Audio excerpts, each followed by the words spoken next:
Pochi come lui hanno dimostrato che il gol è anche una questione di velocità, di riflessi, di gambe, di pensiero. Forse solo la Juve, nei confronti di Pietro Anastasi, ha saputo essere più rapida, perché per averlo tra le proprie fila ha bruciato sul tempo la concorrenza in maniera assolutamente sorprendente. Il fatto risale all'estate del 1968. Pietro è un ragazzo di 20 anni, destinato a vivere da protagonista quei mesi perché sarà lui a segnare il primo gol nella finale dell'Europeo contro la Jugoslavia. Piace alla Juventus, che ha avuto modo di assaggiarne le qualità in una gara incredibile dove Anastasi trascina il suo Varese a una vittoria clamorosa sui bianconeri, 5-0 e tripletta del giovane bomber assolutamente imprendibile. L'Inter ha messo gli occhi su di lui. Lo fa giocare in un amichevole, ma nell'intervallo gli fanno sapere che la Juventus lo ha acquistato. È il vivacissimo Anastasi che infila con un gran tiro da oltre 20 metri la rete vicentina. Pur di averlo, Gianni Agnelli ha offerto una fornitura di compressori per frigoriferi a Borghi, patron del Varese e dell'Ignis.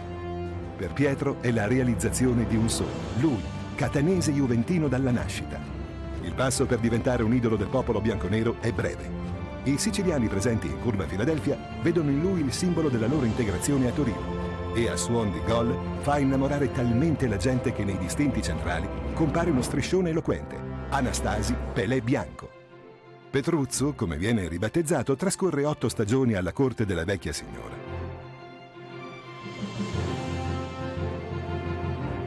Dopo aver vinto 3 scudetti se ne va nel 1976 in uno scambio con Boninsegna dell'Inter. A pesare sono le troppe incomprensioni con l'allenatore Parola e il rapporto si chiude. Ma il feeling con la sua gente non si chiude certo con il distacco. Il 30 aprile del 1979, con il suo Ascoli, viene proprio a Torino a realizzare il suo 100° gol in Serie A. E così, mentre in casa bianconera si presume, gli altri segnano. Qui è Bettega che sbaglia. E qui invece la pennellata di Moro, la vediamo, per la 100ª rete di Anastasi.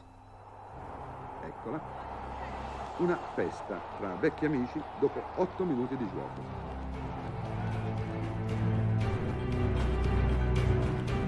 Ha fretta di emergere Pietro Anastasi. Sa che la Juventus è l'occasione della sua vita e non se la fa sfuggire. Prova ne è l'esordio in campionato con la maglia bianconera. A Bergamo trascorrono 4 minuti ed è già gol. Non solo. La doppietta che realizza nella gara con l'Atalanta lascia intendere chiaramente che l'età giovanile del nuovo acquisto si accompagna al coraggio.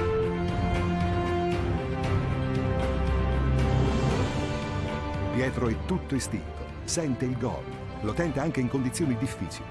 I risultati sono eccellenti, le sue realizzazioni raramente rientrano nei capitoli della normalità. Il primo grande exploit che lo rende idolo della gente è la rete che decide il derby d'andata del campionato 1968-69. Torino e Juventus sono fermi sull'1-1 per effetto delle reti del bianconero Menichelli e del Granata Combin. A 2 minuti dal fischio di chiusura, Anastasi trova il corridoio per far impazzire di gioia la Curva Filadelfia. Al 41esimo, il gol della vittoria juventina. Anastasi tira da lontano, Cerese ribatte e il centravanti calcia ancora di destra. La palla schizza per terra e si infila nell'angolo. Juventus 2, Torino 1. Anche Juventus Cagliari del 1970-71 conferma come Anastasi sia il classico attaccante che non si arrende mai. Il suo gol d'apertura viene pareggiato da Gori, ma allo scoccare dell'ultimo minuto il centravanti bianconero si inventa l'ennesimo colpo a sorpresa che permette la conquista dell'intera posta. E arriva al 90esimo, lancio di capello, guizzo di Anastasi che toglie la palla a Tomasini ed Albertosi per mandarla in rete. Rivediamo questo gol da una diversa angolazione. Si vede bene l'abile tocco di Anastasi che mette fuori causa i difensori del Cagliari. Tra le grandi performance della sua avventura in bianconero ci sono gli 8 gol realizzati nello spazio di 3 partite nel campionato 1973-74. 2 alla Roma all'Olimpico, 3 a testa in casa e al Vicenza in trasferta.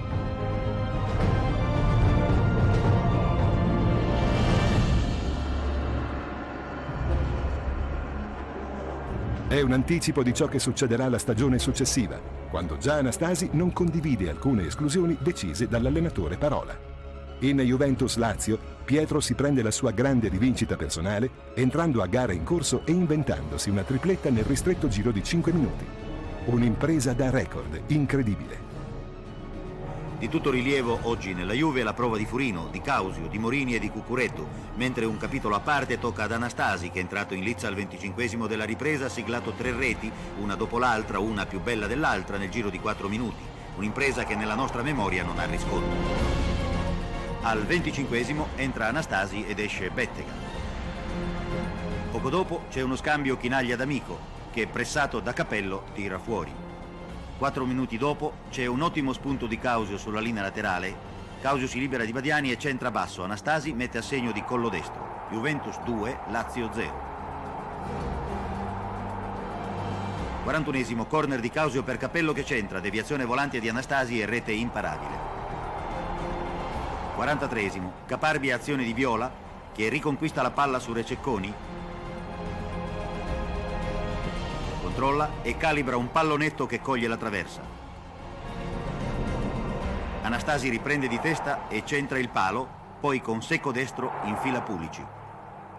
4-0. L'ultimo gol di Anastasi con la maglia della Juventus, che fissa la sua quota a 130, è del 19 ottobre 1975, in una Juventus-Fiorentina terminato 4-2 a favore dei bianconeri.